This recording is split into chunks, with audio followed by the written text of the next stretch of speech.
Hello, അപ്പോൾ ഇന്നത്തെ recipe ആവിയിൽ വേവിച്ചെടുക്കുന്ന കുറച്ച് ഈവനിങ് സ്നാക്കാണ്.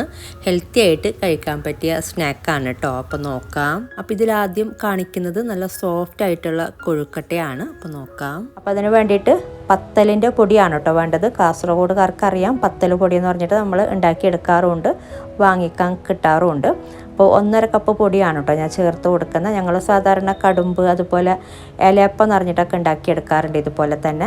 ഇനി ഇതിലോട്ട് വെള്ളം ഏകദേശം 1.5 കപ്പോളം വെള്ളം ചേർത്ത് കൊടുക്കുന്നുണ്ട് 1.5 കപ്പ് പൊടിക്ക്. അപ്പോൾ വെള്ളം പോരാന്നുണ്ടെങ്കിൽ നോക്കിയിട്ട് ചേർത്ത് കൊടുക്കാം കേട്ടോ. ഏകദേശം 1.5 കപ്പ് പൊടിയാണ് എടുത്തിട്ടുള്ളത്. അപ്പോൾ 1.5 കപ്പ് വെള്ളം തന്നെ ചേർത്ത് കൊടുക്കുന്നുണ്ട്. ഇതിലോട്ട് 1 ടീസ്പൂണ് നമ്മൾ വെള്ളം, നല്ല ചൂട് വെള്ളമാണ് ചേർത്ത് കൊടുക്കുന്നത്. നല്ല തിളച്ച വെള്ളം തന്നെ ചേർത്ത് കൊടുക്കുക. അങ്ങനെ വെട്ടി തിളക്കണമെന്നില്ല, ഏകദേശം നല്ല ചൂട് വെള്ളം തന്നെ ചേർത്ത് കൊടുക്കുക. ഈ ഒരു വെള്ളത്തിലോട്ട് 1 ടീസ്പൂൺ 1-2 ടീസ്പൂൺ നെയ്യും ഉപ്പും കൂടെ ചേർത്തിട്ട് തിളപ്പിച്ചെടുത്ത വെള്ളമാണ്. അപ്പോൾ ഇതുപോലെ ചേർത്തിട്ട് മിക്സ് ചെയ്തിട്ട് ചെറുതായിട്ടൊന്ന് ചൂടാറുമ്പോൾ നന്നായിട്ട് കുഴച്ചെടുത്താൽ മതി. അപ്പോൾ ഇതൊന്ന് മിക്സ് ചെയ്തിട്ട് നന്നായിട്ടൊന്ന് കുഴച്ചെടുത്താൽ മതി. പിന്നെ കാസർഗോഡ് പത്തൽ പൊടി വെച്ചിട്ടുണ്ടാക്കി എടുക്കുമ്പോൾ പച്ചവെള്ളം ചേർത്തിട്ടും കുഴച്ചെടുക്കാറുണ്ട്. ചൂടുവെള്ളം തന്നെ വേണമെന്നില്ല, പക്ഷെ ഒന്നും കൂടെ നല്ലതാണ് നല്ല ചൂടുവെള്ളം ചേർത്തിട്ട് കുഴച്ചെടുക്കുമ്പോൾ നല്ല സോഫ്റ്റ് ഡോ ആയി കിട്ടുന്നുണ്ട്. അതുപോലെ നമുക്ക് പൊടിയുടെ ഒരു പച്ചമണം ഉണ്ടാകുന്നില്ല, അത് മാറി കിട്ടുന്നുണ്ട്. ഇതിപ്പോൾ ഞാൻ നന്നായി കുഴച്ചെടുത്തിട്ടുണ്ട്. വെള്ളമൊക്കെ നല്ല പാകത്തിനായിട്ടുണ്ട്. നമ്മൾ പത്തലിനൊക്കെ കുഴക്കുന്നില്ലേ, ആ ഒരു രീതിയിൽ തന്നെയാണ് മാവ് വേണ്ടത്. അപ്പോൾ ഇതിപ്പോൾ മാറ്റി വെക്കാം, നല്ല പാകത്തിനായിട്ടുണ്ട്. ഇനി ഇതിലേക്കുള്ളൊരു പണ്ടം ഉണ്ടാക്കിയെടുക്കണം. അപ്പോൾ അതിന് വേണ്ടിയിട്ട് ഒരു പാനിലോട്ട് 100 ഗ്രാം ശർക്കരയാണ് കേട്ടോ ഞാൻ ചേർത്ത് കൊടുക്കുന്ന. ഈ ഒരളവിൽ 100 ഗ്രാം ശർക്കരയിലോട്ട് ഏകദേശം 1/2 കപ്പിൻ്റെ അടുത്ത് വെള്ളം ചേർത്ത് കൊടുക്കുക. 1/2 കപ്പ് നിറച്ച് വേണ്ട, 1/2 കപ്പിനേക്കാളും കുറച്ചിട്ട് തന്നെ ചേർത്ത് കൊടുത്താൽ മതി. 1/4 കപ്പിനേക്കാളും കുറച്ച് കൂടുതൽ. എന്നിട്ട് ഇത് നമുക്കൊന്ന് മെൽറ്റ് ചെയ്തെടുക്കാം. അപ്പോൾ വെള്ളം മെൽറ്റ് ചെയ്യാനുള്ള പാകത്തിന് വെള്ളം ചേർത്ത് കൊടുക്കുക. ഏകദേശം 1/2 കപ്പിൻ്റെ അടുത്ത് പോരാന്നുണ്ടെങ്കിൽ ചേർത്ത് കൊടുക്കാം കേട്ടോ. അപ്പോൾ ഇതിലോട്ട് ഞാനൊരു ഇച്ചിരി ചേർത്ത് കൊടുക്കുന്നുണ്ട്. അപ്പോൾ ഞാൻ പറഞ്ഞപ്പോൾ ഏകദേശം 1/2 കപ്പിൻ്റെ അടുത്ത് തന്നെ ചേർത്ത് കൊടുത്തിട്ടുണ്ട്. ഇനി ഇത് നന്നായി മെൽട്ടായിട്ട് കിട്ടണം. ഈ ഒരു ശർക്കരയൊക്കെ നന്നായിട്ടൊന്ന് മെൽട്ടായി വരട്ടെ. ഒരു മീഡിയം ഫ്ലെയിമിൽ വെച്ചിട്ട് ഇതുപോലെ ഇളക്കി കൊടുത്താൽ മതി. അപ്പോൾ ശർക്കരയൊക്കെ മെൽട്ടായി വന്നിട്ടുണ്ട്. ഇനി ഇതിലോട്ട് ചിരകിയ തേങ്ങ ചേർത്ത് കൊടുക്കാം. 1 കപ്പ് നിറച്ചെണ്ണ തേങ്ങ എടുത്തിട്ടുണ്ട്, വടിച്ചിട്ടല്ല, കുറച്ച് നിറച്ചെണ്ണ ഇട്ട് കൊടുക്കുന്നുണ്ട്. 1.5 കപ്പ് നമ്മൾ പൊടി എടുത്തിട്ടുണ്ടല്ലോ. പിന്നെ നിങ്ങൾക്ക് വേണമെങ്കിൽ ശർക്കര, ഈ ഒരു മെൽറ്റ് ചെയ്ത ശർക്കര അരിപ്പയിൽ അരിച്ചിട്ടൊക്കെ വേണമെങ്കിൽ ചേർത്ത് കൊടുക്കാം കേട്ടോ. ഞാനിപ്പോൾ ഡയറക്റ്റ് ഇതിലോട്ട് തേങ്ങ ചേർക്കുകയാണ് ചെയ്തത്. അപ്പോൾ ഈ ഒരു നല്ല നീറ്റായിട്ടുള്ള ശർക്കരയാണ്, അപ്പോൾ അതുകൊണ്ട് കുഴപ്പമില്ല. പിന്നെ നിങ്ങൾക്ക് ശർക്കര വേണമെങ്കിൽ നല്ല മധുരം വേണമെന്നുണ്ടെങ്കിൽ ഒരു ഇച്ചിരി കൂട്ടി കൊടുക്കാം കേട്ടോ. 100 ഗ്രാം ശർക്കരയാണ് ഞാൻ എടുത്തത്. നിങ്ങൾക്കൊരു 25 ഗ്രാം ചെറിയൊരു പീസ് ശർക്കര വേണമെങ്കിൽ കൂട്ടി കൊടുക്കാം. പക്ഷേ ഇത് പാകത്തിനുള്ള മധുരം തന്നെയാണ്. പിന്നെ തേങ്ങയൊക്കെ നല്ലോണം വറ്റി കുറച്ചൊന്ന് ഡ്രൈ ആയിട്ട് വരണം. നമ്മൾ സാധാ ഉണ്ടാക്കിയെടുക്കുന്ന പണ്ടം പോലെ ശർക്കര പാനിയൊക്കെ വറ്റി ഒന്ന് ഡ്രൈ ആയിട്ട് വന്നാൽ മതി. അപ്പോൾ ഇത് ഏകദേശം ശർക്കര പാനിയൊക്കെ വറ്റി വന്നിട്ടുണ്ട്, ചെറുതായിട്ട് ഡ്രൈ ആയിട്ടുണ്ട്. ഇനി ഇതിലോട്ട് 1 നുള്ളി ഏലക്കാപ്പൊടി, 1/4 ടീസ്പൂണ് ഏലക്കാപ്പൊടിയും അതുപോലെ 1 നുള്ളി ചെറിയ ജീരകം വറുത്ത് പൊടിച്ചതും കൂടെ ചേർത്ത് കൊടുക്കുന്നുണ്ട്. ക്യൂമിൻ ഒന്ന് റോസ്റ്റ് ചെയ്തിട്ട് പൊടിച്ചെടുത്തതാണ്. 1/4 ടീസ്പൂണും വേണ്ട, 1 നുള്ളി ചേർത്ത് കൊടുത്താൽ മതി. എന്നിട്ടിത് നന്നായിട്ട് ഒന്നും കൂടെ മിക്സ് ചെയ്തെടുക്കുക. ഇത് കുറച്ച് നേരം അതിന് വെച്ചാൽ മതി. ഇത് ഏകദേശം ഇപ്പോൾ റെഡി ആയിട്ടുണ്ട്. അപ്പോൾ ഇത് പാകത്തിനായിട്ടുണ്ട്. ശർക്കര പാനിയൊക്കെ വറ്റി വന്നിട്ടുണ്ട്. അപ്പോൾ ഇത്രയും മതി. നമുക്കിത് ഫ്ലെയിം ഓഫ് ചെയ്തിട്ട് ഇത് മാറ്റി വെക്കാം. ഒരുപാട് ഓവർ ഡ്രൈ ആക്കി എടുക്കണ്ട, ജസ്റ്റ് ഇതിലുള്ള ശർക്കര പാനിയൊക്കെ വറ്റി കിട്ടിയാൽ മതി. അപ്പോൾ നമ്മൾ ശർക്കര പാനിയിൽ വെള്ളമൊക്കെ ഉണ്ടെങ്കിൽ ഫില്ലിങ് ചെയ്ത് വെക്കുമ്പോൾ ഒക്കെ ഒലിച്ചു പോകും. അപ്പോൾ അതിന് വേണ്ടിയിട്ടാണ്. ഇനി നമ്മൾ നേരത്തെ ഉണ്ടാക്കി വെച്ച ഈ ഒരു മാവ് ചെറിയ ബോൾസാക്കി എടുക്കുക. നമുക്ക് എത്ര വലിയ ഷേപ്പിലുള്ള കൊഴുക്കട്ടയാണ് വേണ്ടത് അതിനനുസരിച്ച് ബോൾസാക്കി എടുത്താൽ മതി. നമ്മൾ ഇതിൻ്റെ നടുക്ക് ഒരു കുഴി ഉണ്ടാക്കുന്നുണ്ട്. കുറച്ച് നല്ല വലിയ രീതിയിൽ തന്നെ കുഴി ഉണ്ടാക്കി കൊടുക്കുക. ഇതുപോലെ ഇങ്ങനെ പ്രസ് ചെയ്തിട്ട് കുറച്ച് വലിയ രീതിയിൽ തന്നെ കുഴി ഉണ്ടാക്കാം നമുക്ക് ഫില്ലിങ് വെച്ച് കൊടുക്കാനായിട്ട്. പിന്നെ ഇതിൻ്റെ സൈഡൊക്കെ ഇങ്ങനെ തിന്നാക്കി എടുക്കണം, അല്ലെങ്കിൽ നല്ലോണം മാവ് കട്ടി കൂടുതലാവുമ്പോൾ നമുക്ക് കഴിക്കാൻ അത്ര ടേസ്റ്റ് ഉണ്ടാവില്ല. പണ്ടം കുറവായിട്ട് നമുക്ക് അങ്ങനെയായിരിക്കാം വരുന്നത്. അപ്പോൾ അതിന് വേണ്ടിയിട്ട് ഇതുപോലെ തിന്നായിട്ട് സൈഡൊക്കെ തിന്നാക്കി എടുക്കുക. എന്നിട്ട് ഇതിൻ്റെ അകത്ത് ഇതുപോലെ ഫില്ലിങ് വെച്ചിട്ട് ജസ്റ്റ് ഒന്ന് പ്രസ് ചെയ്ത് കൊടുക്കുക. എന്നിട്ട് മുകൾ ഭാഗം ഇതുപോലെ കൂട്ടി യോജിപ്പിച്ച് നന്നായിട്ട് കവർ ചെയ്ത് കൊടുത്താൽ മതി. ഇതിലുള്ള ഫില്ലിംഗ് ഒന്നും പുറത്ത് വരാത്ത രീതിയിൽ വേണം നമ്മൾ ഇതുപോലെ കവർ ചെയ്ത് കൊടുക്കാനായിട്ട്. നന്നായിട്ട് ഇതുപോലെ ഒന്ന് യോജിപ്പിച്ച ശേഷം വീണ്ടും ബോൾ ഷേപ്പ് ആക്കി എടുക്കുക. അപ്പോൾ ഇതുപോലെ ഓരോന്നും ഈ ഒരു രീതിയിൽ ചെയ്തെടുത്താൽ മതി. പിന്നെ കാസർഗോഡ് ഈ ഒരു പത്തിരിപ്പൊടി വെച്ചിട്ട് സെയിം കുറേ രീതിയിലുള്ള അപ്പങ്ങൾ ഉണ്ടാക്കിയെടുക്കാറുണ്ട്. ഞങ്ങൾ ഇലയപ്പം എന്ന് പറഞ്ഞിട്ട് ഉണ്ടാക്കിയെടുക്കാറുണ്ട്. അത് ടെർമറിക് ലീഫ് ഉണ്ടല്ലോ, മഞ്ഞൻ്റെ ഇല എന്നൊക്കെ പറയും ഞങ്ങൾ. അതിൽ മാവ് പരത്തി എടുത്തിട്ട് നടുക്ക് ഫില്ലിങ് വെച്ച് കൊടുത്തിട്ട് ഇലപ്പം നിറഞ്ഞിട്ട് ഉണ്ടാക്കിയെടുക്കാറുണ്ട്. അതുപോലെ നമ്മുടെ കയ്യിൽ അങ്ങനെയുള്ള ഇല ഇല്ലെങ്കിൽ ഇത് ജസ്റ്റ് ഒന്ന് നമ്മൾ പൂരി പരത്തുന്ന പോലെ പത്തിരി പ്രസ്സിൽ പരത്തും. എന്നിട്ട് നടുക്ക് ഫില്ലിങ് വെച്ചിട്ട് അട ചെയ്യുന്ന പോലെ ഒന്ന് കൂട്ടി യോജിപ്പിച്ച് സ്റ്റീമറിൽ വെച്ച് കൊടുക്കും. അങ്ങനെയൊക്കെ ചെയ്യാറുണ്ട് കേട്ടോ. അപ്പോൾ ഈ ഒരു കൊഴുക്കട്ട ഈ ഒരു രീതിയിലും ഉണ്ടാക്കിയെടുക്കാറുണ്ട്. അപ്പോൾ ഞാനിപ്പോൾ മൊത്തത്തിൽ ഇതുപോലെ ചെയ്ത് വെച്ചിട്ടുണ്ട്. അപ്പോൾ നേരത്തെ പറഞ്ഞ പോലെ എല്ലാം കൂടെ ഒട്ടിപ്പിടിക്കുന്ന രീതിയിൽ അങ്ങനെ വെക്കണ്ട, ഇതുപോലെ ഗ്യാപ്പ് ഇട്ടിട്ട് വേണം വെക്കാനായിട്ട്. ഇനി നമുക്കിത് ഒരു 20 മിനിറ്റോളം വേവിച്ചെടുത്താൽ മതി. ഒരു 15 മിനിറ്റ് അല്ലെങ്കിൽ 20 മിനിറ്റ് വരെ വേവിച്ചെടുക്കാം. അപ്പോൾ ഇത് 20 മിനിറ്റോളം വേവിച്ചിട്ടുണ്ട്. അപ്പോൾ ഇത്രയും മതി. നമുക്ക് ഫ്ലെയിം ഓഫ് ചെയ്തിട്ട് ഇത് മാറ്റാം. അപ്പോൾ നല്ല അടിപൊളിയായിട്ടുള്ള കൊഴുക്കട്ടയാണ്. ഇത് കാസർഗോഡൻ സ്റ്റൈലിലുള്ള കൊഴുക്കട്ടയാണ് കേട്ടോ. ഇതും നല്ല ടേസ്റ്റ് ഉണ്ട് കഴിക്കാനായിട്ട്. അപ്പോൾ ട്രൈ ചെയ്തിട്ടില്ലെങ്കിൽ ട്രൈ ചെയ്ത് നോക്കുക. അപ്പോൾ കണ്ടില്ലേ, ഇതിൻ്റെ ഫില്ലിങ് വെച്ചതൊന്നും പുറത്തൊന്നും വന്നിട്ടൊന്നുമില്ല. നല്ല ഷൈനിങ്ങോട് കൂടിയിട്ട് തന്നെ നമുക്ക് കൊഴുക്കട്ട കിട്ടിയിട്ടുണ്ട്. പല രീതിയിലും ഞാൻ പറഞ്ഞില്ലേ, കാസർഗോഡ് പല രീതിയിലും ഇതുപോലെ ചെയ്തെടുക്കാറുണ്ട്. പിന്നെ കടുമ്പ് എന്ന് പറഞ്ഞിട്ട് ഞങ്ങൾ ഉണ്ടാക്കിയെടുക്കാറുണ്ട്. അപ്പോൾ അതൊക്കെ നമുക്ക് ഒന്നിൻ്റെ മുകളിൽ ഒന്നൊക്കെ വെച്ച് കൊടുക്കാം. പക്ഷേ ഈ ഒരു കൊഴുക്കട്ട ഉണ്ടാക്കിയെടുക്കുമ്പോൾ നമുക്ക് ഇത്രയും ഷേപ്പൊക്കെ നല്ല പെർഫെക്റ്റ് ആയിട്ട് കിട്ടണമെങ്കിൽ ഇതുപോലെ നിരത്തി തന്നെ വേവിച്ചെടുക്കുക. അപ്പോൾ ഞാൻ ജസ്റ്റ് ഒന്ന് കട്ട് ചെയ്ത് കാണിച്ചു തരാം. പിന്നെ ഇതിലേക്കുള്ള പണ്ടം നിങ്ങൾക്ക് ഇതിലേക്ക് പഞ്ചസാര വെച്ചിട്ടുള്ള പണ്ടം വേണമെങ്കിലും ഉണ്ടാക്കിയെടുക്കാം. ഇനി ഉണ്ടാക്കിയെടുക്കുന്നതും ഒരു കാസർഗോഡൻ അപ്പമാണ്, ചരങ്ങാപ്പം എന്നൊക്കെ പറയും. അപ്പം നമുക്ക് നോക്കാം.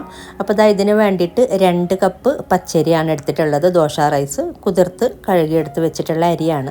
അപ്പോൾ ഇത് നമുക്കൊരു ബ്ലെൻഡറിലോട്ട് ഇട്ട് കൊടുക്കാം.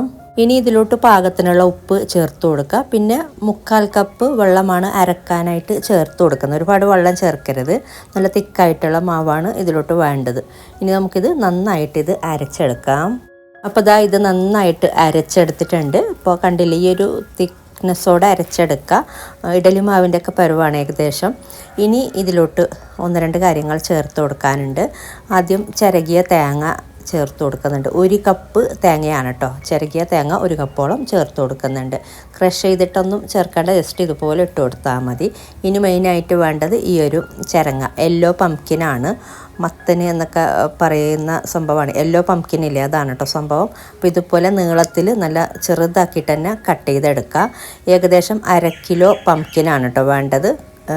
കപ്പിലെടുക്കുമ്പോൾ നമ്മളിത് കട്ട് ചെയ്തെടുത്തിട്ട് കപ്പിലെടുത്ത് നോക്കുമ്പോൾ 3 കപ്പോളം ഏകദേശം ഈ ഒരു പംകിന് എടുത്തിട്ടുണ്ട്. എന്നിട്ട് ഇതുപോലെ നന്നായിട്ട് മിക്സ് ചെയ്തെടുക്കുക. പംകിന് കൂടുതൽ ഇഷ്ടമാണെന്നുണ്ടെങ്കിൽ കുറച്ച് വേണമെങ്കിൽ കൂടുതലും ചേർത്ത് കൊടുക്കാം. ഇതിപ്പോൾ നല്ല പാകത്തിനായിട്ടുണ്ട്. ഇനി നമ്മളിത് വേവിച്ചെടുക്കുന്നത് ഇതുപോലത്തെ ഇലയാണ് കേട്ടോ വേണ്ടത്. ഇനിയിപ്പോൾ ഇതുപോലുള്ള ഇല ഇല്ലയെന്നുണ്ടെങ്കിൽ നിങ്ങൾക്ക് വാഴയില വെച്ചിട്ട് ചെയ്യാം. ഇതുപോലത്തെ ഇലയിലാണ് സാധാരണ ചെയ്യാറുള്ളത്. ഇതുപോലെ ഇങ്ങനെ ഇട്ട് കൊടുക്കുക നടുക്ക്. എന്നിട്ട് 2 സൈഡും 4 സൈഡും അറ്റത്ത് ഇതുപോലെ ഒന്ന് മടക്കി കൊടുക്കുക. അപ്പോൾ ഈ ഒരു രീതിയിലാണിത് ഉണ്ടാക്കിയെടുക്കാറുള്ളത്. ഇതുപോലെ ഇങ്ങനെ മടക്കിയെടുത്താൽ മതി. എന്നിട്ട് നമ്മൾ സ്റ്റീമറിലോട്ട് വെച്ചിട്ട് വേവിച്ചെടുക്കുകയാണ് ചെയ്യുന്നത്. കെട്ടിക്കൊടുക്കൊന്നും വേണമെന്നൊന്നുമില്ല. നമ്മൾ ഇതുപോലെ ഇങ്ങനെ കമഴ്ത്തിയിട്ട് ഇങ്ങനെ വെച്ച് കൊടുത്താൽ മതി. അപ്പോൾ ഈ ഒരു ഇലയില്ലാന്നുണ്ടെങ്കിൽ വാഴയില വെച്ചിട്ട് ചെയ്യാം. അല്ലാന്നുണ്ടെങ്കിൽ നിങ്ങൾക്കൊരു പ്ലേറ്റിൽ നിരത്തി കൊടുത്തിട്ട് വേണമെങ്കിലും ചെയ്യാം കേട്ടോ. ഇനി ഇതൊരു 20 മിനിറ്റോളം ഒന്ന് വേവിച്ചെടുക്കുക. അപ്പോൾ ഇത് വേവിച്ചെടുത്തിട്ടുണ്ട്. അപ്പോൾ നമുക്കിത് മാറ്റാം. 8 ഈ ഒരു ചരങ്ങപ്പമാണ് ഞാൻ എടുത്ത അളവിൽ ഉണ്ടാക്കിയെടുത്തിട്ടുള്ളത്. ഈ ഒരു സൈസിലുള്ള 8 അപ്പമാണ് കേട്ടോ. അപ്പോൾ നമുക്ക് ഏത് നേരവും കഴിക്കാൻ പറ്റിയ, കറിയൊന്നും ഇല്ലെങ്കിൽ പോലും ഇത് വെറുതെ കഴിക്കാനും നല്ല ടേസ്റ്റാണ്. വേണമെങ്കിൽ കറി കൂട്ടി കഴിക്കാം, അല്ലാന്നുണ്ടെങ്കിൽ വെറുതെ വേണമെങ്കിലും കഴിക്കാം കേട്ടോ. അപ്പോൾ നല്ല അടിപൊളിയായിട്ട് ഈ ഒരു പംകിനൊക്കെ ചേർത്ത് കൊടുക്കുമ്പോൾ ആ ഒരു സ്മെല്ലും കാസർഗോഡിൻ്റെ മാത്രം സ്പെഷ്യലാണിത്. എനിക്ക് തോന്നുന്നു ഇത് ഞാൻ പറഞ്ഞു കേട്ടിട്ടുള്ളത് എൻ്റെ നാട്ടിൽ മുഗ്രാൽ പുത്തൂർ എന്ന് പറയുന്ന എൻ്റെ നാട്ടിൽ മാത്രം ഉണ്ടാക്കിയെടുക്കാറുള്ള ഈ ഒരു അപ്പമായിരുന്നു കേട്ടോ. ആദ്യം ഇത് ഈ ഒരു ചരങ്ങാപ്പം. അപ്പോൾ ഇതുപോലെ നിങ്ങൾ ട്രൈ ചെയ്തിട്ടില്ല എന്നുണ്ടെങ്കിൽ എന്തായാലും ഒരിക്കലും ട്രൈ ചെയ്ത് നോക്കുക. അടിപൊളിയാണ് സംഭവം, നല്ല ടേസ്റ്റ് ഉണ്ട്. നമുക്ക് ആവിയിൽ വെച്ച് വേവിച്ചെടുക്കാൻ പറ്റുന്നതിൽ നല്ലൊരു റെസിപ്പിയാണ് കേട്ടോ ഇത്. ഇനി ഉണ്ടാക്കിയെടുക്കുന്നത് ഒരു മസാല ടൈപ്പിലുള്ള ഒരു സ്നാക്കാണ്. അപ്പോൾ ഇതിന് വേണ്ടിയിട്ട് 1.5 കപ്പ് നെയ്ച്ചോറിൻ്റെ അരിയാണ് വേണ്ടത്. അപ്പോൾ നെയ്ച്ചോറിൻ്റെ അരി തന്നെ എടുക്കാം കേട്ടോ. നെയ്ച്ചോറിൻ്റെ അരിയാകുമ്പോൾ കുറച്ചും കൂടെ ടേസ്റ്റ് കൂടുതലാണ്. പിന്നെ പച്ചരി വെച്ചിട്ടും ചെയ്യാം. ഇതിപ്പോൾ കുതിർത്ത് വെച്ചിട്ടുള്ള അരിയാണ്. 1 മണിക്കൂറൊക്കെ കുതിർത്ത് വെച്ച ശേഷം ഒന്ന് കഴുകി എടുത്തിട്ട് വെള്ളം വാലാൻ വെക്കുക. വെള്ളം വാർന്നെടുത്തിട്ട് തന്നെ ബ്ലെൻഡറിലോട്ട് ഇട്ട് കൊടുക്കുക കേട്ടോ. വെള്ളത്തോട് ഇട്ട് കൊടുക്കാതിരിക്കുക. ഒരു 15 മിനിറ്റൊക്കെ ഒരു സ്ട്രെയിനറിൽ ഇട്ട് വെച്ചാൽ മതി. ഇനി നമുക്കിത് അരച്ചെടുക്കാനായിട്ട് ഇത് ബ്ലെൻഡറിലോട്ട് നിങ്ങൾക്ക് ഒറ്റ പ്രാവശ്യം പറ്റുന്നില്ലെങ്കിൽ 2 പ്രാവശ്യമായിട്ട് അരച്ചെടുക്കാം. അതുപോലെ കൂടുതൽ അരി വേണമെന്നുണ്ടെങ്കിൽ കൂടുതൽ എടുക്കാം കേട്ടോ. ഇപ്പം ഞാനിപ്പോൾ എടുത്തിട്ടുള്ളത് 1.5 കപ്പ് നെയ്ച്ചോറിൻ്റെ അരിയാണ്. ഇനി ഇതിലോട്ട് ചേർത്ത് കൊടുക്കുന്നത് ചോറ് ചേർത്ത് കൊടുക്കുന്നുണ്ട്. 1/4 കപ്പ് ചോറ് ചേർത്ത് കൊടുക്കുക. ഈ ഒരളവിൽ പുഴുക്കലരി ചോറ് ചേർത്ത് കൊടുക്കാം, ഇല്ലെങ്കിൽ പച്ചരി ചോറ് ഉണ്ടെങ്കിൽ അതായാലും കുഴപ്പമില്ല കേട്ടോ. ഇനി വേണ്ടത് ഇതിലോട്ട് 1 മുട്ട ചേർത്ത് കൊടുക്കുന്നുണ്ട്.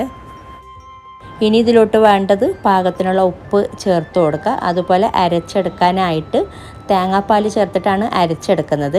ഞാനിപ്പോൾ 2 കപ്പ് തേങ്ങാപ്പാൽ എടുത്ത് വെച്ചിട്ടുണ്ട്. അപ്പോൾ പാകത്തിന് അരച്ചെടുക്കാൻ പാകത്തിന് നമുക്ക് ആദ്യം ചേർത്ത് കൊടുക്കാം, എന്നിട്ട് ബാക്കിയുള്ളത് പിന്നീട് ചേർത്ത് കൊടുക്കാം.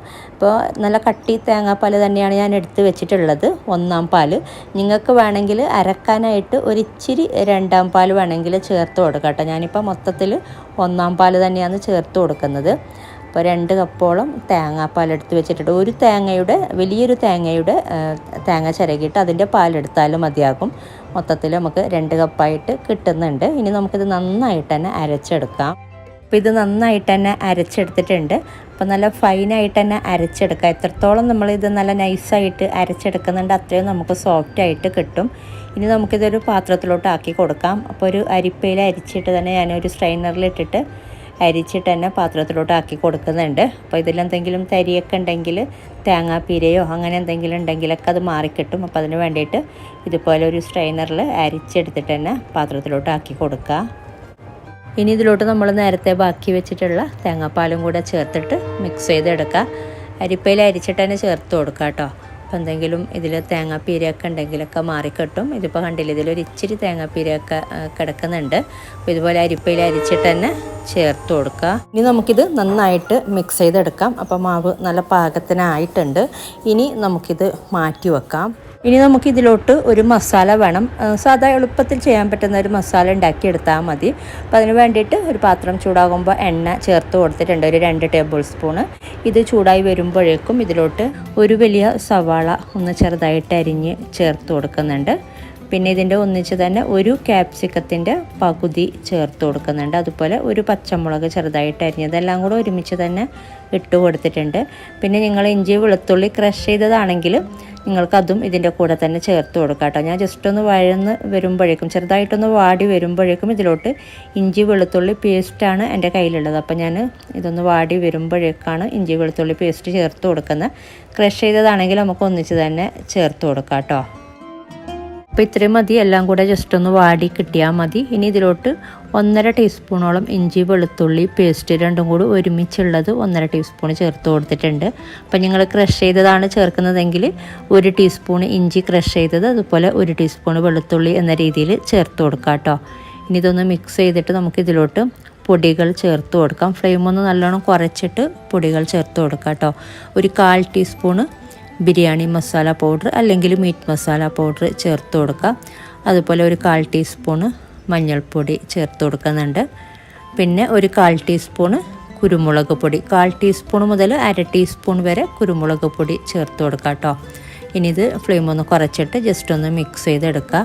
ഇനി ഇതിലോട്ട് ചേർത്ത് കൊടുക്കാനുള്ളത് ചിക്കനാണ്. അപ്പോൾ ഞാൻ 1/2 കപ്പ് ചിക്കനാണ് കേട്ടോ ചേർത്ത് കൊടുക്കുന്നത്. 1/2 കപ്പ് മുതൽ 1 കപ്പ് വരെ ചേർത്ത് കൊടുക്കാം. ചിക്കൻ നമുക്ക് വേവിച്ചിട്ടും ചേർത്ത് കൊടുക്കാം, വേവിക്കാതെയും ചേർത്ത് കൊടുക്കാം കേട്ടോ. വേവിക്കാതെ ചേർത്ത് കൊടുക്കുന്നെങ്കിൽ ചെറുതായിട്ട് അരിഞ്ഞിട്ട് ചേർത്ത് കൊടുത്താൽ മതി. ഞാൻ ആവിയിൽ വെച്ച് വേവിച്ചെടുത്തിട്ടുള്ള ചിക്കനാണ് കേട്ടോ ചേർത്ത് കൊടുക്കുന്ന. 1/2 കപ്പോളം ചേർത്ത് കൊടുക്കുന്നുണ്ട്, ചെറുതായിട്ട് അരിഞ്ഞ് വെച്ചത്. അപ്പോൾ നിങ്ങൾക്ക് വേണമെങ്കിൽ ഉപ്പും കുരുമുളക് പൊടിയും കൂടെ ചേർത്ത് സാധാരണ നമ്മൾ ചെയ്യുന്ന പോലെ വേവിച്ച ചിക്കൻ ചേർത്ത് കൊടുത്താലും മതി. അല്ലെങ്കിൽ നമുക്ക് വേവിക്കാതെ ചേർക്കുന്നെങ്കിൽ ഇതുപോലെ കുറച്ച് നേരം ഒന്ന് വഴറ്റി കൊടുത്താൽ മതി. ചിക്കൻ വെന്ത് വരുമ്പോഴും ഇതുപോലെ ജസ്റ്റ് ഒന്ന് വഴറ്റി കൊടുക്കുക. പിന്നെ ഇതിൻ്റെ മസാല എന്ന് പറയുന്നത് നമ്മൾ സാധാരണ എല്ലാ സ്നാക്കിനും ചെയ്യുന്ന പോലെ അത്രയും ഡ്രൈ ആയിട്ട് വേണമെന്നില്ല ഈ ഒരു മസാല. ഇനി ഇതിലോട്ട് നമുക്ക് ഉപ്പ് ചേർത്തിട്ടില്ല, ഉപ്പ് ചേർത്ത് കൊടുക്കാം. പാകത്തിനുള്ള ഉപ്പും കൂടെ ചേർത്തിട്ട് പിന്നെ ഈ ഒരു ചിക്കനിലോട്ട് മസാലയൊക്കെ നല്ലോണം പിടിക്കുന്ന രീതിയിൽ കുറച്ച് നേരം ഒന്ന് വഴറ്റി കൊടുത്താൽ മതി. അപ്പോൾ ഇത്രയേ ഉള്ളൂ കേട്ടോ ഈ ഒരു മസാല. പിന്നെ നിങ്ങൾക്ക് വേണമെങ്കിൽ മല്ലിയില അരിഞ്ഞത് ചേർത്ത് കൊടുക്കുക. അവസാനം ആകുമ്പോഴേക്കും ഫ്ലെയിം ഓഫ് ചെയ്യാൻ നേരത്ത് മല്ലിയില ചേർത്തിട്ട് വേണമെങ്കിൽ മിക്സ് ചെയ്തിട്ട് ഫ്ലെയിം ഓഫ് ചെയ്താൽ മതി. അപ്പോൾ ഇത്രയും മതി. ഇനി ഫ്ലെയിം ഓഫ് ചെയ്യാം. ഇനി നമുക്ക് ഒറോട്ടി ഉണ്ടാക്കിയെടുക്കാം, മസാല ഒറോട്ടി. അപ്പോൾ ഇത് നമുക്കൊരു 2 ഒറോട്ടിയൊക്കെ ഉണ്ടാക്കിയെടുക്കാം കേട്ടോ, ഈ ഒരു മസാല വെച്ചിട്ട്. പിന്നെ നമ്മൾ ഒറോട്ടി ഉണ്ടാക്കിയെടുക്കുന്ന സൈസും അതിലോട്ട് നമ്മൾ മസാല ആഡ് ചെയ്യുന്നതിനനുസരിച്ച് നമുക്ക് 2 എണ്ണം അല്ലെങ്കിൽ 3 എണ്ണം ഒക്കെ ഉണ്ടാക്കിയെടുക്കാം. അപ്പോൾ ഇനി നമുക്ക് ഒറോട്ടി ഉണ്ടാക്കിയെടുക്കാം. അപ്പോൾ ഈ ഒരു സ്റ്റീമറിലാണ് ഞാൻ ഉണ്ടാക്കിയെടുക്കുന്നത്. അപ്പോൾ ഇതിലോട്ട് ഒരു ഇച്ചിരി എണ്ണ തടവി കൊടുത്തിട്ടുണ്ട്, സ്പ്രെഡ് ചെയ്ത് കൊടുക്കുക, എണ്ണയോ നെയ്യോ എന്തെങ്കിലും. ഇനി ഇതിലോട്ട് നേരെ പകുതി മാവ് ഒഴിച്ചു കൊടുക്കുക. അപ്പോൾ നിങ്ങൾക്ക് വലിയ സ്റ്റീമറിൻ്റെ വലിയ പ്ലേറ്റൊക്കെ ആണെങ്കിൽ ഒന്നിച്ച് ഒറ്റ ഇതായിട്ട് തന്നെ ചെയ്തെടുക്കാം. ഞാനിപ്പോൾ ഇത് 2 പ്രാവശ്യമായിട്ടാണ് ഉണ്ടാക്കിയെടുക്കുന്നുള്ളത്. അപ്പോൾ നേരെ പകുതി മാവ് ഒഴിച്ചു കൊടുക്കുന്നുണ്ട്. പിന്നെ നമുക്കിത് മൂടി വെച്ചിട്ട് തിളച്ചതിന് ശേഷം ഇത് മൂടി വെച്ചിട്ട് 1 മിനിറ്റൊക്കെ ജസ്റ്റ് ഒന്ന് ആവി കയറ്റി കൊടുക്കുക. ആവി കയറ്റുക, 1 മിനിറ്റൊക്കെ ഒന്ന് വേവിച്ചെടുക്കുക. എന്നിട്ടാണ് കേട്ടോ ഇതിലോട്ട് മസാല നമ്മൾ ഇട്ട് കൊടുക്കുന്നത്. ഈ ഒരു സമയത്ത് തന്നെ ഇട്ട് കൊടുക്കുമ്പോൾ എല്ലാം താണു പോകും. അപ്പോൾ അതിന് വേണ്ടിയിട്ട് ജസ്റ്റ് ഒന്ന് ആവി കയറ്റിയ ശേഷം 1 മിനിറ്റ് വേവിച്ച ശേഷം നമുക്കിതിലോട്ട് മസാല ആഡ് ചെയ്ത് കൊടുക്കാം. ഇപ്പോൾ ഞാൻ 1 മിനിറ്റ് വേവിച്ചിട്ടുണ്ട്. ഇനി ഇതിലോട്ട് നേരെ പകുതി മസാല ഇട്ട് കൊടുക്കാം. മുകളിലോട്ട് ജസ്റ്റ് ഒന്ന് ഇതുപോലെ വെതറി കൊടുത്താൽ മതി. എല്ലാ ഭാഗത്തും എത്തുന്ന രീതിയിലൊന്ന് വെതറി കൊടുക്കുക. അപ്പോൾ ഇത്രയും മതി. ഇനി നമുക്കിത് മൂടി വെച്ചിട്ട് വേവിച്ചെടുക്കാം. ഏകദേശം ഒരു 15 മിനിറ്റ് അല്ലെങ്കിൽ ഒരു 20 മിനിറ്റ് വരെ മീഡിയം ഫ്ലെയിമിൽ വെച്ചിട്ട് വേവിച്ചെടുക്കാം കേട്ടോ. അപ്പോൾ ഇതൊരു 15 മിനിറ്റോളം വേവിച്ചിട്ടുണ്ട്. അപ്പോൾ നമുക്ക് വേണമെങ്കിൽ ഒരു സ്ക്യൂർ വെച്ചിട്ടൊന്ന് കുത്തി നോക്കാം. ക്ലീനായിട്ട് വന്നിട്ടുണ്ടെങ്കിൽ വെന്തിട്ടുണ്ടെന്ന് അർത്ഥം. പിന്നെ നമ്മൾ ആദ്യം മസാലയൊക്കെ ഇട്ട് കൊടുക്കുമ്പോൾ ഫ്ലെയിം ഓഫ് ചെയ്യാതെ തന്നെയാണ് മസാലയൊക്കെ ഇട്ട് കൊടുത്തത്. അപ്പോൾ മൊത്തത്തിൽ ഏകദേശം ഒരു 20 മിനിറ്റ് ആയിട്ടുണ്ട്. ഇതിപ്പോൾ വെന്തിട്ടുണ്ട്. അപ്പോൾ നമുക്കിനി ഫ്ലെയിം ഓഫ് ചെയ്തിട്ട് ഇത് ചൂടാറി കഴിയുമ്പോൾ കട്ട് ചെയ്തിട്ട് സെർവ് ചെയ്യാം. സംഭവം നല്ല സോഫ്റ്റാണ്. നമ്മൾ തേങ്ങാപ്പാലൊക്കെ ചേർക്കുന്നതുകൊണ്ട് നമുക്ക് എണ്ണയൊന്നും ഇല്ലാതെ കഴിക്കാൻ പറ്റിയ നല്ല അടിപൊളിയായിട്ടുള്ളൊരു സ്നാക്കാണ്. നല്ല ടേസ്റ്റുണ്ട് കഴിക്കാനായിട്ട്. അപ്പോൾ ഇതുപോലെ നിങ്ങൾ ട്രൈ ചെയ്തിട്ടില്ല എന്നുണ്ടെങ്കിൽ ട്രൈ ചെയ്ത് നോക്കിയിട്ട് നിങ്ങളുടെ അഭിപ്രായങ്ങളൊക്കെ അറിയിക്കാം കേട്ടോ. ഇനി ഉണ്ടാക്കിയെടുക്കുന്നത് ഈ ഒരു സെയിം മാവ് വെച്ചിട്ട് തന്നെ നമുക്ക് വേറൊരു ഡിഷും കൂടി ഉണ്ടാക്കിയെടുക്കാം. കണ്ണപ്പം ഉണ്ടാക്കിയെടുക്കാം ഈ ഒരു മാവിൽ തന്നെ. അപ്പോൾ അതിന് വേണ്ടിയിട്ട് നമ്മൾ നേരത്തെ ഉണ്ടാക്കിയ സെയിം മാവ് തന്നെയാണ് ഈ ഒരു ഒറോട്ടി ഉണ്ടാക്കിയില്ല നേരത്തെ. ആ ഒരു മാവ് തന്നെയാണ് മസാല ഒറോട്ടിയുടെ. പക്ഷേ അതിനേക്കാളും ഒരിച്ചിരി മാവ് തിക്കാക്കി എടുത്താൽ മതി. ബാക്കിയൊക്കെ സെയിം ആണ്. ഒരു 1/4 കപ്പ് തേങ്ങാപ്പാൽ അളവ് കുറച്ചാൽ മതി ചേർത്ത് കൊടുക്കുമ്പോൾ. ബാക്കിയൊക്കെ സെയിം ആണ്. ഈ ഒരു തിക്കായിട്ടാണ് ഇതിലേക്ക് മാവ് ഏറ്റവും നല്ലത്. ഇനിയിപ്പോൾ അങ്ങനെ ലൂസായിട്ടുണ്ട് എന്നുണ്ടെങ്കിൽ കുഴപ്പമില്ല, എന്നാലും കുറച്ചും കൂടെ നല്ലത് ഇതുപോലെ തിക്കായിട്ടുള്ള മാവാണ്. അപ്പോൾ നമുക്കിതൊരു 10-15 മിനിറ്റോളം ഒന്ന് മൂടി വെച്ചിട്ട് മാറ്റി വെക്കാം. ഇതിലേക്കൊരു മസാല ഉണ്ടാക്കിയെടുക്കണം. അപ്പോൾ അതുവരെ ഇത് നമുക്ക് മാറ്റി വെക്കാം.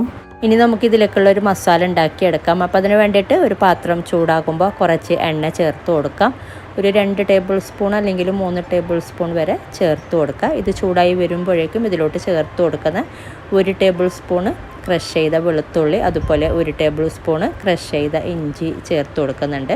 പിന്നെ കുറച്ച് കറിവേപ്പില ചേർത്ത് കൊടുക്കുക. അതുപോലെ ഒരു 2 ചെറിയ പച്ചമുളക്, വലുതാണെങ്കിൽ 1 മതി, ചെറുതായിട്ട് അരിഞ്ഞിട്ട് ചേർത്ത് കൊടുക്കുക. ഇനി ഇതൊക്കെ ഒന്ന് ചെറുതായിട്ടൊന്ന് വഴറ്റി കൊടുക്കുക. ചെറുതായിട്ടൊന്ന് വഴന്ന് വരുമ്പോഴേക്കും ഇതിലോട്ട് നമുക്ക് സവാള ചേർത്ത് കൊടുക്കാം. ഒരു സവാള ചെറുതായിട്ട് അരിഞ്ഞത് ചേർത്ത് കൊടുക്കുന്നുണ്ട്. ഒരു മീഡിയം സൈസിലുള്ള ഒരു സവാള എടുത്താൽ മതി. പിന്നെ ഇതിലോട്ട് ചേർത്ത് കൊടുക്കുന്ന ക്യാപ്സിക്കം, ചെറിയ ക്യാപ്സിക്കം ആണെങ്കിൽ ഒന്ന് ഫുള്ള് ചേർത്ത് കൊടുക്കുക. വലുതാണെങ്കിൽ പകുതി മതി, ചെറുതായിട്ട് അരിഞ്ഞിട്ട് തന്നെ ചേർത്ത് കൊടുക്കുക. പിന്നെ ഒരു ക്യാരറ്റും കൂടെ ചേർത്ത് കൊടുക്കുന്നുണ്ട്. വലിയൊരു ക്യാരറ്റ് തന്നെ ചെറുതായിട്ട് അരിഞ്ഞിട്ട് ചേർത്ത് കൊടുക്കുന്നുണ്ട്. നിങ്ങൾക്ക് ഇതിലൊക്കെ മാറ്റം വരുത്താട്ടെ. നിങ്ങൾക്ക് ചിക്കൻ വേണമെങ്കിൽ ഇതിലോട്ട് ചിക്കൻ ചേർത്ത് കൊടുക്കാം. അതുപോലെ നേരത്തെ ഞാൻ കാണിച്ച ആ ഒരു മസാല ഇതിനും യൂസ് ചെയ്യാം കേട്ടോ. ആ ഒരു മസാലയും യൂസ് ചെയ്യാം. അതുപോലെ ഇതിൽ കാണിച്ച മസാല നേരത്തെ കാണിച്ച ഒറോട്ടിക്കും മസാല ഒറോട്ടിക്കും നമുക്ക് യൂസ് ചെയ്യാം. അപ്പോൾ ഞാനിപ്പോൾ ഇത് വെജിറ്റബിൾ മാത്രം വെച്ചിട്ട് കാണിക്കുന്നതാണ് ഈ ഒരു മസാല. നേരത്തെ നമ്മൾ ചിക്കൻ വെച്ചിട്ടാണ് ചെയ്തത്. അപ്പോൾ നിങ്ങൾക്ക് ഏത് വേണമെങ്കിലും ഉണ്ടാക്കിയെടുക്കാം കേട്ടോ. ഇതൊന്ന് വഴന്ന് വരുമ്പോഴേക്കും ഇനി ഇതിലോട്ട് നമുക്ക് മസാലപ്പൊടികൾ ചേർത്ത് കൊടുക്കാം. ആദ്യം ഉപ്പ് ചേർത്ത് കൊടുക്കാം. നമ്മളിതിലോട്ട് ഉപ്പ് ചേർത്തിട്ടില്ല. നിങ്ങൾക്ക് വഴറ്റുന്ന സമയത്ത് തന്നെ ഉപ്പ് ചേർത്ത് കൊടുക്കാം കേട്ടോ. അപ്പോൾ പെട്ടെന്ന് വഴന്ന് വരാൻ ഒന്നും കൂടി എളുപ്പമാണ്. അപ്പോൾ പാകത്തിനുള്ള ഉപ്പ് ചേർത്ത് കൊടുക്കാം. ഇനി ഇതിലോട്ട് 1/2 ടീസ്പൂണ് ഗരം മസാല പൗഡർ ചേർത്ത് കൊടുക്കുക. അതുപോലെ 1/2 ടീസ്പൂണ് മല്ലിപ്പൊടി ചേർത്ത് കൊടുക്കുന്നുണ്ട്. പിന്നെ ഒരു 1/4 ടീസ്പൂണ് മഞ്ഞൾപ്പൊടി ചേർത്ത് കൊടുക്കുക. അതുപോലെ 1/4 ടീസ്പൂണ് കുരുമുളക് പൊടിയും കൂടെ ചേർത്ത് കൊടുക്കുന്നുണ്ട്. ഇനി ഇത് ഫ്ലെയിം ഒന്ന് കുറച്ചിട്ട് ഒന്ന് ചെറുതായിട്ടൊന്ന് വഴറ്റി കൊടുക്കുക. അപ്പോൾ ഇത്രയും മതി. മസാലയുടെ പച്ചമണം മാറാൻ വേണ്ടിയിട്ടാണ് ഇതുപോലെ ഒന്ന് ചെറുതായിട്ട് വഴറ്റിയെടുക്കുന്നത്. ഇനി ഇതിലോട്ട് ഒരു തക്കാളിയും കൂടെ ചേർത്തിട്ട് ഒന്ന് വഴറ്റി കൊടുക്കുക. ചെറിയൊരു തക്കാളി ചേർത്ത് കൊടുത്താൽ മതി, ചെറുതായിട്ട് അരിഞ്ഞിട്ട്. എന്നിട്ട് ഇതൊന്ന് വഴന്ന് ഒന്ന് വെന്ത് വരുമ്പോഴേക്കും നമുക്ക് ഫ്ലെയിം ഓഫ് ചെയ്യാം. അപ്പോൾ നന്നായിട്ട് തന്നെ ഒരു മീഡിയം ഫ്ലെയിമിൽ വെച്ചിട്ട് ഇതൊന്ന് വഴറ്റി കൊടുക്കുക. അപ്പോൾ ഇത്രയും മതി, മസാല റെഡി ആയിട്ടുണ്ട്. ഇനി നമുക്കിത് ഫ്ലെയിം ഓഫ് ചെയ്തിട്ട് ഇത് മാറ്റി വെക്കാം. ഇനി നമ്മൾ നേരത്തെ അരച്ച് വെച്ച മാവ് ഇപ്പോൾ ഏകദേശം 20 മിനിറ്റോളം ആയിട്ടുണ്ട്. അപ്പോൾ പറ്റുമെങ്കിൽ അരച്ച് 20 മിനിറ്റോളം മാറ്റി വെക്കാം കേട്ടോ. അങ്ങനെയാണെങ്കിൽ ഒന്നും കൂടെ നല്ലതാണ്, നമുക്ക് ചുട്ടെടുക്കുമ്പോൾ കുറച്ചും കൂടെ സോഫ്റ്റായി കിട്ടാൻ വേണ്ടിയിട്ട്, ഈ ഒരു അപ്പത്തിന് വേണ്ടിയിട്ട്. ഇനി ഇതിലോട്ട് ഒരു ഇച്ചിരി ബേക്കിംഗ് സോഡ, ഒരു 1/4 ടീസ്പൂൺ ബേക്കിംഗ് സോഡ ചേർത്ത് കൊടുത്തിട്ടുണ്ട്. നിങ്ങൾക്ക് വേണ്ടെങ്കിൽ ഒഴിവാക്കാം. എന്നിട്ട് നന്നായിട്ടൊന്ന് മിക്സ് ചെയ്തെടുക്കുക. ഇനി നമുക്ക് ഇതുപോലുള്ള ബൗളിലാണ് ഞാനിപ്പോൾ ചുട്ടെടുക്കുന്നത്. നിങ്ങൾക്ക് ഇഡലി തട്ടിൽ വേണമെങ്കിലും ചുട്ടെടുക്കാം. ഒരിച്ചിരി നെയ്യോ എണ്ണയോ ഒന്ന് തടവി കൊടുക്കുക ഇതുപോലെ. അപ്പോൾ ഇനി നമുക്കിത് ചുട്ടെടുക്കാം. അപ്പോൾ ഇതുപോലുള്ള ബൗളിൽ ഒരു പകുതിയേക്കാളും ഒരിച്ചിരി കൂടുതൽ മാവ് ഒഴിച്ചു കൊടുക്കുന്നുണ്ട്. അപ്പോൾ ഞാൻ നേരത്തെ പറഞ്ഞ പോലെ ഇഡലി തട്ടിൻ്റെ പ്ലേറ്റ് ഉണ്ടല്ലോ, കുഴിയുള്ള, അതിൽ വേണമെങ്കിലും നിങ്ങൾക്ക് മാവ് ഒഴിച്ചു കൊടുക്കാം. പകുതി അല്ലെങ്കിൽ പകുതിയേക്കാളും ഒരിച്ചിരി കൂടുതൽ മാവ് ഒഴിച്ചു കൊടുത്താൽ മതി. എന്നിട്ട് ഇതിൻ്റെ മുകളിലോട്ട് നമ്മൾ ഉണ്ടാക്കി വെച്ച മസാല കുറേശ്ശെ ഇട്ട് കൊടുക്കാം.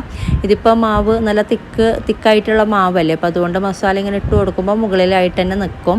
അപ്പോൾ നിങ്ങൾ അരച്ചെടുക്കുമ്പോൾ മാവ് ഒരിച്ചിരി ഇതിനേക്കാളും ലൂസാണ് എന്ന് തോന്നുന്നുണ്ടെങ്കിൽ ആദ്യം ഇതൊന്ന് മസാല ഇട്ട് കൊടുക്കാതെ തന്നെ 1-2 മിനിറ്റ് തിളച്ചതിന് ശേഷം 1 മിനിറ്റ് ഒന്ന് വേവിച്ചെടുക്കുക.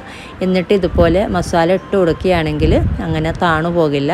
അപ്പോൾ അതിന് വേണ്ടിയിട്ടാണ് മാവ് ഇതിലോട്ട് തിക്കാക്കി എടുക്കുന്നത്. അപ്പോൾ ലൂസായിട്ടുണ്ടെങ്കിൽ അങ്ങനെ ചെയ്താൽ മതി. ഇനി നമുക്കിത് വേവിച്ചെടുക്കാം. ഒരു 15 മിനിറ്റ് അല്ലെങ്കിൽ 20 മിനിറ്റ് വരെ ഇത് വേവിച്ചെടുക്കാം.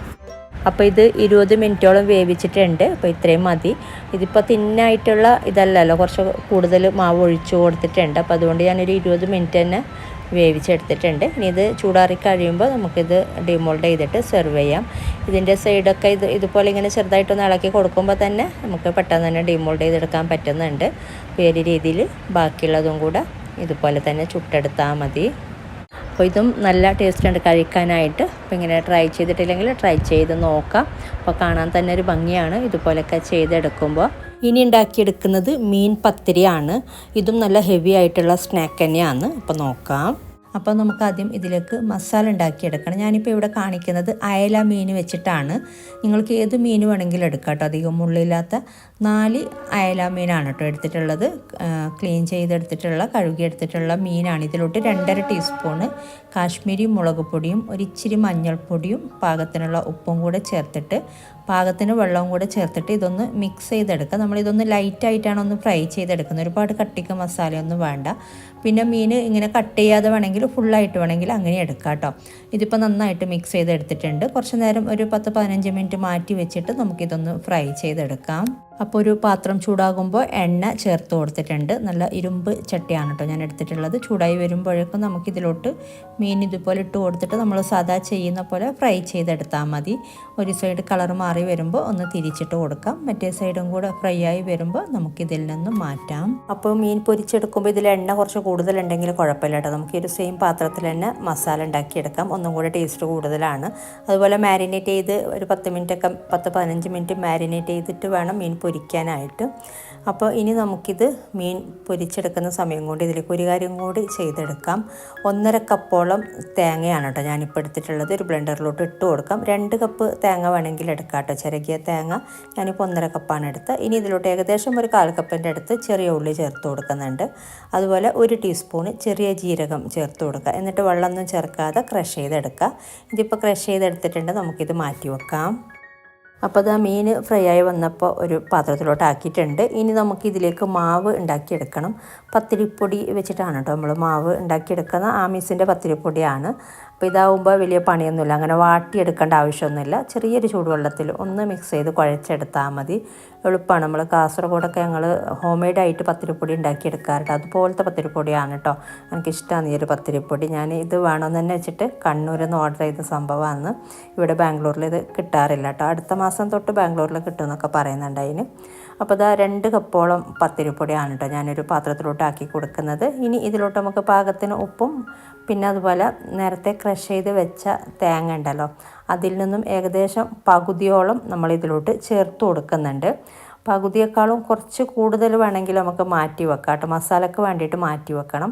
അപ്പോൾ ഏകദേശം ഒരു പകുതി, അത് നേരത്തെ പറഞ്ഞ പോലെ 2 കപ്പ് തേങ്ങ എടുക്കുന്നുണ്ടെങ്കിൽ 1 കപ്പ് ഇതിലോട്ടും 1 കപ്പ് നമുക്ക് മസാലയിലോട്ടും ചേർത്ത് കൊടുക്കാം. ഞാനിപ്പോൾ 1.5 കപ്പ് എടുത്തതുകൊണ്ട് ഏകദേശം 3/4 കപ്പിൻ്റെ അടുത്ത് ഈ ഒരു മാവിലോട്ട് ചേർത്ത് കൊടുത്തിട്ടുണ്ട്. ബാക്കിയുള്ളത് നമുക്ക് മസാലയിലോട്ട് ഇട്ട് കൊടുക്കാനാണ്. ഇനി പാകത്തിന് വെള്ളം ചേർത്തിട്ട് നമ്മൾ സാധാ പത്തിരിക്കൊക്കെ കുഴക്കുന്ന പോലെ ഒന്ന് കുഴച്ചെടുത്താൽ മതി. അപ്പോൾ ഇതാ ഇതൊന്ന് കുഴച്ചെടുത്തിട്ടുണ്ട്. സെയിം കാസർഗോഡ് പത്തലൊക്കെ ഉണ്ടാക്കിയെടുക്കുന്ന ആ ഒരു പരുവം. ഇനി നമുക്കിതൊന്ന് മാറ്റി വെക്കാം. ഇനി ഇതിലേക്ക് മസാല ഉണ്ടാക്കിയെടുക്കാനായിട്ട് സെയിം മീൻ പൊരിച്ച പാത്രത്തിൽ തന്നെ ഒരിച്ചിരി എണ്ണയും കൂടെ ചേർത്ത് കൊടുക്കുന്നുണ്ട്. ഇതൊന്ന് ചൂടായി വരുമ്പോഴേക്കും ഇതിലോട്ട് മീഡിയം സൈസിലുള്ള 2 സവാളയാണ് കേട്ടോ ചേർത്ത് കൊടുക്കുന്നത്. ചെറുതായിട്ട് കട്ട് ചെയ്തിട്ട് ഇട്ട് കൊടുക്കുക. അതുപോലെ കുറച്ച് കറിവേപ്പില, ഒരു ചെറിയ പച്ചമുളക് അരിഞ്ഞതും കൂടെ ചേർത്ത് കൊടുത്തിട്ടുണ്ട്. ഇനി ഇതൊക്കെ ഒന്ന് വഴറ്റി കൊടുക്കുക. ആദ്യം ഒരു മീഡിയം ഫ്ലെയിമിൽ വെച്ചിട്ടൊന്ന് വഴറ്റിയെടുത്താൽ മതി. ഇനി ഇതിലോട്ട് ഒരു കാര്യം കൂടി ചേർത്ത് കൊടുക്കുന്നുണ്ട്. 1 ടീസ്പൂണോളം ഇഞ്ചി വെളുത്തുള്ളി ക്രഷ് ചെയ്തതും കൂടെ ചേർത്ത് കൊടുക്കുക കേട്ടോ. ഒന്നിച്ച് തന്നെ ചേർത്ത് കൊടുക്കുക. എന്നിട്ടെല്ലാം കൂടെ ഒന്ന് വഴറ്റിയെടുത്തിട്ട് ഇനി ഇതിലോട്ട് നമ്മൾ ചേർത്ത് കൊടുക്കുന്നത്, ഫ്ലെയിം കുറക്കുക, പൊടികൾ ചേർത്ത് കൊടുക്കുക കേട്ടോ. ഫ്ലെയിം കുറച്ചിട്ട് 1/2 ടീസ്പൂണോളം കാശ്മീരി ചില്ലി പൗഡർ, അതുപോലെ ഒരിച്ചിരി മഞ്ഞൾപ്പൊടി, 1/2 ടീസ്പൂൺ ഗരം മസാല പൗഡറും കൂടെ ചേർത്ത് കൊടുത്തിട്ടുണ്ട്. ഇനി ഇതൊന്ന് മിക്സ് ചെയ്തെടുത്ത ശേഷം ഇതിലോട്ട് ഇനി തക്കാളി ചേർത്ത് കൊടുക്കുന്നുണ്ട്. ചെറിയ ഒരു തക്കാളിയാണ് കേട്ടോ ചേർത്ത് കൊടുക്കുന്നത്. വലിയ തക്കാളി ആണെങ്കിൽ പകുതി ചേർത്ത് കൊടുത്താൽ മതി. എന്നിട്ട് ചെറുതായിട്ട് അരിഞ്ഞ് ചേർത്ത് കൊടുത്തിട്ട് നന്നായിട്ടൊന്ന് വഴറ്റിയെടുക്കുക. ഈ ഒരു തക്കാളി ഒന്ന് വെന്ത് വടയണം. അപ്പോൾ ഇതിലോട്ട് ഒരിച്ചിരി ഉപ്പ് ചേർത്ത് കൊടുക്കാം. എന്നിട്ട് തക്കാളിയൊക്കെ ഇതുപോലെ ഒന്ന് വെന്ത് വരുന്ന സമയത്ത് ഇനി ഇതിലോട്ട് നമ്മൾ ചേർത്ത് കൊടുക്കുന്നത് നേരത്തെ ഫ്രൈ ചെയ്ത് വെച്ച മീനുണ്ടല്ലോ, ആ മീൻ മുള്ളൊക്കെ മാറ്റിയിട്ട് അതിൻ്റെ ഫ്ലഷ് മാത്രം ചേർത്ത് കൊടുക്കാം കേട്ടോ. അപ്പോൾ ഈ ഒരു മീനും കൂടെ ചേർത്തിട്ട് കൈ കൊണ്ടൊക്കെ ഒന്ന് ചെറുതായിട്ടൊന്ന്, വലിയ പീസൊക്കെ ഒന്ന് ചെറുതായിട്ട് കൈ കൊണ്ടൊന്ന് ഇതാക്കി എടുത്തിട്ടുണ്ട്, ഒന്ന് ചിക്കി എടുത്തിട്ടുണ്ട്. ഇനി ഇത് ചേർത്തിട്ട് നന്നായിട്ടൊന്ന് മിക്സ് ചെയ്തെടുക്കുക. ഒരു കാര്യം കൂടെ ഇനി ചേർത്ത് കൊടുക്കാനുണ്ട് അവസാനമായിട്ട്. അപ്പോൾ ഈ ഒരു മസാലയിൽ മീനൊക്കെ ഒന്ന് നന്നായിട്ട് മിക്സാക്കി എടുത്തിട്ടുണ്ട്. ഇനി ഇതിലോട്ട് നേരത്തെ ക്രഷ് ചെയ്ത് വെച്ച ഈ ഒരു തേങ്ങ മൊത്തത്തിൽ ഇട്ട് കൊടുക്കാം. എന്നിട്ട് കുറച്ച് നേരം ഒന്ന് ഇളക്കി കൊടുക്കാട്ടോ. ഒരു 1-2 മിനിറ്റൊക്കെ ഒന്ന് നന്നായിട്ടൊന്ന് ഇളക്കി കൊടുത്താൽ മതി. നല്ലോണം ഒന്ന് മിക്സായി കിട്ടണം എല്ലാം കൂടെ. ഉപ്പ് നോക്കിയിട്ട് വേണമെങ്കിൽ ഉപ്പ് ചേർത്ത് കൊടുക്കാം. അതുപോലെ അവസാനമായിട്ട് ഒരു ഇച്ചിരി മല്ലിയില അരിഞ്ഞത് വേണമെങ്കിൽ അങ്ങനെയും ചേർത്ത് കൊടുക്കാം കേട്ടോ. എന്നിട്ട് നന്നായിട്ട് മിക്സ് ചെയ്തിട്ട് നമുക്ക് ഫ്ലെയിം ഓഫ് ചെയ്തിട്ട് ഇത് മാറ്റി വെക്കാം. അപ്പോൾ നമ്മുടെ മസാല നല്ല പാകത്തിന് റെഡി ആയിട്ടുണ്ട്. എല്ലാം കൂടെ മിക്സായി വന്നിട്ടുണ്ട്. ഇനി ഇത് മാറ്റി വെക്കാം. ഇനി വേണ്ടത് നമുക്ക് പത്തിരി പരത്തിയെടുക്കാൻ ഇതുപോലെ വാഴയില ഒന്ന് കട്ട് ചെയ്തെടുത്തിട്ടുണ്ട്. വാട്ടിയെടുത്തിട്ട് ഇതുപോലെ ഒന്ന് റൗണ്ടായിട്ട് കട്ട് ചെയ്തെടുത്തതാണ്. ഇനി നമ്മളുണ്ടാക്കിയ മാവ് 4 ബോൾസാണ് കേട്ടോ ഞാൻ ഉണ്ടാക്കി വെച്ചിട്ടുള്ളത്. 4 ബോൾസ് ഉണ്ടാക്കി വെച്ചിട്ട് നമ്മൾ ഒരു ബോൾസ് എടുത്തിട്ട് ഇതുപോലെ ഒന്ന് പരത്തിയെടുത്താൽ മതി. നല്ലോണം നമ്മളെപ്പോഴും പത്തിരി ഉണ്ടാക്കുന്ന പോലെ തിന്നായിട്ട്, അത്ര തിന്നായിട്ടല്ല, കുറച്ച് കട്ടിക്ക് തന്നെയാണ്. ആ ഒരു പത്തിരി ഏകദേശം ഒരു 2-3 സൈസിലൊക്കെ നമുക്ക് തിക്നെസ്സിലാണ് ഇത് ഉണ്ടാക്കിയെടുക്കുന്നത്. ഒരുപാട് തിന്നുമല്ല, ഒരുപാട് കട്ടിക്കുമല്ല. അപ്പോൾ 4 ബോൾസ് ആക്കി എടുക്കുക. എന്നിട്ട് ഒരു ബോൾസ് ഇതുപോലെ ഒന്ന് പരത്തിയെടുത്താൽ മതി. ഇനി സെയിം ഈ ഒരു സൈസിൽ തന്നെ നമ്മൾ ഒരെണ്ണം കൂടെ ഉണ്ടാക്കിയെടുക്കുന്നുണ്ട് ഇതിൻ്റെ മുകളിലോട്ട് വെച്ച് കൊടുക്കാനായിട്ട്.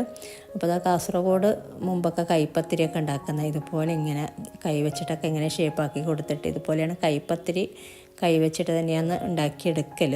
കാസർഗോഡ് വത്തലിൻ്റെ പൊടിയൊക്കെ ആകുമ്പോൾ നൈസ് പത്തിരി നമുക്ക് ഇത്ര ഇതായിട്ട് കിട്ടൂല. കാസർഗോഡ് പത്തലിൻ്റെ പൊടിയാകുമ്പോൾ നമുക്ക് ഇതുപോലെ ഇങ്ങനെ പെട്ടെന്ന് തന്നെ പരത്തിയെടുക്കാനൊക്കെ പറ്റുന്നുണ്ട്.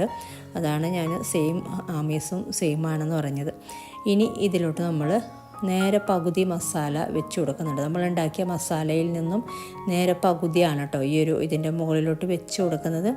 എന്നിട്ട് ഇതുപോലെ ഇങ്ങനെ ഒന്ന് സൈഡിലൊക്കെ ആക്കാണ്ട് നമുക്ക് സൈഡ് അത് ഒട്ടിച്ച് കൊടുക്കാനുള്ളതാണ്. ഇതുപോലെ ഇങ്ങനെ ഒന്ന് ലെവലാക്കി എടുത്താൽ മതി മൊത്തത്തിൽ. അപ്പോൾ അതാ പകുതി മസാല ഇതുപോലെ ഇട്ട് കൊടുത്തിട്ട് ലെവലാക്കി എടുത്തിട്ടുണ്ട്. ഇനി ഈ ഒരു സെയിം സൈസിലുള്ള പത്തിരി നമ്മൾ ഇതിൻ്റെ മുകളിലോട്ട് കമഴ്ത്തി കൊടുക്കുകയാണ് കേട്ടോ ചെയ്യുന്നത്. വാഴയില എടുക്കുന്നില്ല, വാഴയില വെച്ചിട്ട് തന്നെയാണ് നമ്മളിതുപോലെ കമഴ്ത്തി കൊടുത്തിട്ട് സൈഡൊക്കെ നന്നായിട്ട് എല്ലാ ഭാഗത്തും നന്നായിട്ടൊന്ന് ഒട്ടിച്ചു കൊടുക്കുക. അല്ലാന്നുണ്ടെങ്കിൽ നമ്മൾ വേവിച്ചെടുക്കുമ്പോൾ മസാലയൊക്കെ പുറത്തോട്ട് വരും. അപ്പോൾ ഒന്ന് നന്നായിട്ടൊന്ന് ഒട്ടിച്ചു കൊടുത്താൽ മതി. എല്ലാ ഭാഗത്തും എല്ലാ സൈഡും ഇതുപോലെ ഒന്ന് ഒട്ടിച്ചു കൊടുക്കുക. നമ്മളിങ്ങനെ വാഴയില ഇങ്ങനെ എടുത്ത് നോക്കുമ്പോൾ തന്നെ നമുക്ക് അറിയാൻ പറ്റും ഒട്ടിയിട്ടുണ്ടോ എന്നുള്ളത്. അപ്പോൾ ഇതുപോലെ ഒന്ന് ഒട്ടിച്ചെടുത്തിട്ട് നമുക്കിത് വേവിച്ചെടുക്കാം. അപ്പോൾ ഇതുപോലെ നമ്മൾ നോക്കുമ്പോൾ തന്നെ നമുക്ക് അറിയാൻ പറ്റും നന്നായിട്ട് ഒട്ടിയിട്ടുണ്ടോ എന്നുള്ളത്. ഇതുപോലെ ഇങ്ങനെ എല്ലാ സൈഡും ഒന്ന് നോക്കി നന്നായിട്ട് ഒട്ടിച്ചെടുത്താൽ മതി. ഇനി നമുക്കിത് വേവിച്ചെടുക്കാനായിട്ട് ഒരു സ്റ്റീമറിൻ്റെ തട്ടിലോട്ട് ഇതുപോലെ സ്റ്റീമറിൻ്റെ സൈസിൽ വേണം നമ്മൾ ഇത് പരത്തിയെടുക്കാനൊക്കെ. അപ്പോൾ ഇതുപോലെ വെച്ച് കൊടുത്ത് ഇതിനേക്കാളും വലുതായാൽ പറ്റൂലല്ലോ, ചെറിയ സൈസാണെങ്കിൽ കുഴപ്പമില്ല. അപ്പോൾ ഇനി നമുക്കിത് മൂടി വെച്ചിട്ട് ഒരു 20 മിനിറ്റോളം ഒന്ന് വേവിച്ചെടുക്കാം. അപ്പോൾ ഇത് വേവിച്ചെടുത്തിട്ടുണ്ട്. ചെറുതായിട്ടൊന്ന് ചൂടാറുമ്പോൾ ഞാൻ സ്റ്റീമറിന് ഇതിലോട്ട് മാറ്റിയതാണ്. അപ്പോൾ മുകളിലത്തെ ഈ ഒരു ഇല എടുത്തിട്ട് നമുക്കിത് കട്ട് ചെയ്തിട്ട് സെർവ് ചെയ്യാം. ഇനി ഒരെണ്ണം കൂടി നമുക്ക് ഉണ്ടാക്കിയെടുക്കാനുള്ള മാവുണ്ട്, മാവും മസാലയും. പിന്നെ ഇതിനേക്കാളും വലിയ സൈസിൽ വേണമെന്നുണ്ടെങ്കിൽ വലിയ സ്റ്റീമറാണെങ്കിൽ കുറച്ച് വലുതായിട്ട് വേണമെങ്കിൽ ഉണ്ടാക്കിയെടുക്കാം കേട്ടോ. ഇതുപോലത്തെ സൈസിലാണെങ്കിൽ നമുക്കിനി ഒരെണ്ണം കൂടി ഉണ്ടാക്കിയെടുക്കാം. അപ്പോൾ നല്ല അടിപൊളിയായിട്ടുള്ള ഒരു മീൻ പത്തിരിയാണ്. നല്ല ടേസ്റ്റ് ഉണ്ട് കഴിക്കാനായിട്ട്. എന്തായാലും ഇതുപോലെ നിങ്ങൾ ഉണ്ടാക്കി നോക്കിയിട്ടില്ല എന്നുണ്ടെങ്കിൽ എന്തായാലും ഒരിക്കലും ഉണ്ടാക്കി നോക്കാം. സംഭവം അടിപൊളിയാണ്. അപ്പോൾ നിങ്ങൾക്ക് വീഡിയോ ഇഷ്ടമാവുകയാണെങ്കിൽ ലൈക്ക് ചെയ്യാനും കമൻറ്റ് ചെയ്യാനും മറ്റുള്ളവരിലേക്ക് ഷെയർ ചെയ്യാനൊന്നും മറക്കരുത്. അതുപോലെ നിങ്ങൾ സബ്സ്ക്രൈബ് ചെയ്യാത്തവരാണ് വീഡിയോ കാണുന്നതെങ്കിൽ സബ്സ്ക്രൈബ് ചെയ്യാനും മറക്കരുത് കേട്ടോ. അപ്പോൾ ഇതുപോലെ ഇനി നല്ല റെസിപ്പിയുമായിട്ട് മറ്റൊരു വീഡിയോയിൽ കാണാം. Thank you.